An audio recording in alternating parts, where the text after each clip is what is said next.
నిజామాబాద్ జిల్లా నందిపేట మండలం ఉమ్మెడ గ్రామ శివారులో గల శ్రీ ఉమామహేశ్వర స్వామి ఆలయం నీట మునిగిపోయింది. గత 4 రోజులుగా ఎగువన కురుస్తున్న వర్షాలకు వరద ప్రవాహం ఎక్కువ రావడంతో గోదావరి నదిలో ఆలయం మునిగిపోయింది. గత 1000 సంవత్సరాల చరిత్ర గల ఈ ఆలయం ప్రతి సంవత్సరం వర్షాకాలంలో గోదావరి నది వరద ఉధృతికి తట్టుకుని నిలబడుతుందని స్థానికులు తెలిపారు. మళ్ళీ ఎండాకాలంలో ఆలయం నీటి ప్రవాహం తగ్గగానే యథావిధిగా గుడి తేలుతుందని చెప్పారు. అప్పుడు గుడి లోపల మట్టిని తొలగించి రంగులు వేస్తామని చెప్పారు. అప్పటి నుంచి యథావిధిగా పూజలు నిర్వహిస్తామని తెలిపారు. ఇక్కడికి వివిధ జిల్లాలు, మహారాష్ట్ర, కర్ణాటక నుంచి భక్తులు వస్తారని గ్రామస్తులు తెలిపారు. గుడి మునిగిన విషయం తెలుసుకున్న ప్రజలు చూసేందుకు తండోపతండలుగా వస్తున్నారు.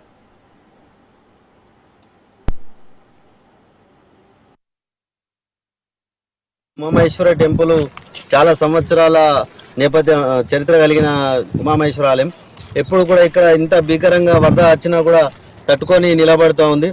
1016వ సంవత్సరంలో రాజరాజ నరేంద్రులు ఇక్కడికి వచ్చినారు.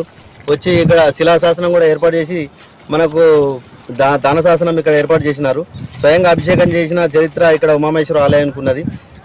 ఇప్పుడు 5-6 లక్షల క్యూసెక్ల ప్రవాహం ఉన్నప్పటికీ గుడి తట్టుకొని అలాగే నిలబడుతుందంటే రాతి కట్టడం యొక్క గొప్పతనం మనకు ఈరోజు కనిపిస్తూ ఉంది.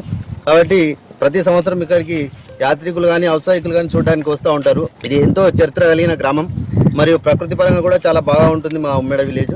కాబట్టి పర్యాటకులు చాలా ఇక్కడికి వస్తారు.